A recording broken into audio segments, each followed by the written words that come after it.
Est-ce que les infiltrations au PRP, ça fonctionne? Donc déjà, qu'est-ce que c'est? Si on te prend des, facteurs coagulants du sang, ou des plaquettes en fait, le truc qui te, quand tu saignes, qui empêche le saignement de continuer et on te le met dans le bras, parce que tu as une tendinite. Ça a pas de sens. Ça a aucun sens de mon point de vue et au niveau de la science, on est encore en train de faire des recherches depuis plus de 15 ans pour essayer de prouver que ça a un intérêt et pour l'instant, en termes de résultats, prouver que c'est plus efficace qu'un placebo, voilà et ça marche pas trop. Donc tout ça pour te dire que le PRP, moi je suis pas fan du tout. Dans les recommandations, on ne recommande pas. On fait des infiltrations, avec du PRP quand, on a essayé tous les autres trucs et que ça marche pas, en espérant que ça marche.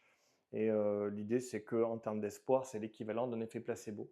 Donc si tu te mets une crème avec qui a juste de l'eau dedans, ça a à peu près autant d'effets. La différence, c'est qu'il faut y croire. Et donc l'avantage d'un effet placebo, c'est que comme on te fait un genre de piqûre par un professionnel de santé avec un médicament à l'intérieur, c'est beaucoup plus fort que juste passer de l'eau. Voilà. Mais en gros, c'est pareil, hein, c'est déterminant de ta volonté. Dans le cas d'effet placebo, le fait de penser que tu vas guérir. Moi, je te conseille plutôt d'avoir des pensées positives et de faire de la rééducation. Mais parle-en à ton médecin, il va pouvoir t'en dire plus.